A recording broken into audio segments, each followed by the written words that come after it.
ফাতেমা সে 8 বছর বয়স গোসল করতে যাওয়ার কারণে কুমিরে তাকে নিয়ে যায় এবং তার মৃত্যু হয়।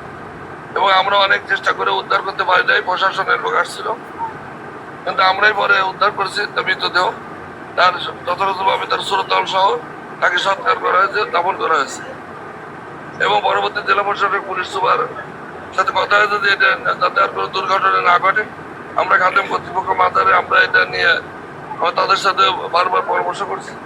গতকাল জেলা প্রশাসনিক দপ্তর থেকে আজকে 3:30টার সময় একটা মিটিং হওয়ার কথা ছিল। আজকে হঠাৎ করে কালকে জেলা প্রশাসক মহোদয় তার দপ্তর রাত 9টা একটা এমার্জেন্সি মিটিং ডাকছে। আমি জানি না রাত 9টার সময় কিভাবে মিটিং করে জেলা প্রশাসক দপ্তর, এটা আমার বোধগম্য নাই। তারপরে আমি ছিলাম না, আমার এক আত্মীয় দুর্ঘটনার কারণে আমি খুলনা ছিলাম। আমাদের খাদেম পরিবারের 2-3 জন গেছিল, কথা হয়েছে, সেখানে আপনারাও ছিলেন।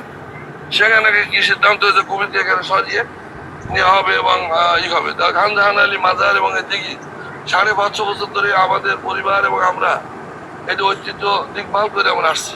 হ্যাঁ, আমাদের ভুল ত্রুটি থাকতে পারে, কিন্তু এটা আমাদের এটা বাগেরহাটের মানুষের, বাংলাদেশের মানুষের একটা সম্পদ। এখানে দুর্ঘটনা যে কোনো জায়গায় হতে পারে। থানায় যদি কোনো বাগেরহাট থানায় যদি কোনো লোক মারা যায়, তাহলে কি ওসি চাকরি চলে যাবে? ওসি থানা বন্ধ করে দিতে হবে, এরকম কোনো নিয়ম আছে নাকি? গত কয়েকদিনে খুলনা 10 কোটির ভিতর 4 জন লোক গুলি করে মেরে ফেলছে। জজ সাহেবের কি আদালত বন্ধ করে দেবে? আজকে কুমিরটা সেখানে নিয়ে যাওয়া হয়েছে, এটা আমরা তীব্র প্রতিবাদ জানাই। এবং এই কুমিরকে অনতিবিলম্বে এখানে ফেরত দেওয়া হোক। এবং জনসাধারণ যেখানে হাজার হাজার 10,000 যেখানে আসে এই কুমির দেখার জন্য আসে, বিশ্বের মাজার দেখার জন্য আসে, এবং এই কুমিরকে এখানে দেওয়া হোক এবং এর নিরাপত্তার জন্য যে ব্যবস্থা হোক। আমরা সকল প্রশাসনের সহযোগিতা আমরা নিব এবং আমরাও করব। আমাদের এখানে 8 জন দারোয়ান থাকে।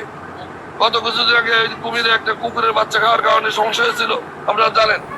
আমরা 8 জন দারোয়ান এখানে রেখেছি, তারা গার্ড এখানে সবসময় গার্ড দেয়। একদিন বিকেলে 4,000, 5,000, 10,000 এখানে আসে। যেখানে 4-5,000 দর্শনার্থী থাকে, সে কেউ গোসল করতে, কেউ উঁচু করতেছে, কেউ পানি খাচ্ছে, সবাইকে ব্যক্তিগতভাবে দেখা বা খোঁজখবর নেওয়া সম্ভব হয় না। তারপরে আমরা এই অনাকাঙ্ক্ষিত ঘটনার জন্য আমরা দুঃখিত। কিন্তু এইভাবে একদিনের ভিতর পুলিশ নিয়ে এসে আমাদের কুমিরটাকে এইভাবে এখান থেকে নিয়ে যা, এটা আমি মনে করি অত্যন্ত ভালো কাজ হয়েছে বলে মনে করি না। আর প্রশাসন রাত্র 10টার সময় মিটিং করে এইভাবে সিদ্ধান্ত নেবে, আমি জানি না সরকার কোনো উদ্বোধন মহল কি নির্দেশ দিয়েছে। আমাদের এখানে মাননীয় মন্ত্রী যারা ফরিদুল ইসলাম দেশের বাইরে, আমাদের জেলা পরিষদের প্রশাসক জাকির সাহেব ওমরা হজে আছেন।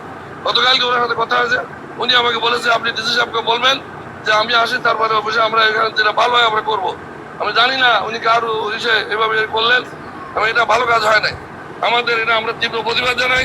আমাদের কুমিরকে এখানে দেওয়া হোক এবং এখানে নিরাপত্তার জন্য যে ব্যবস্থা তারা যেটা চায় আমরা সেইভাবে করবো ইনশাআল্লাহ।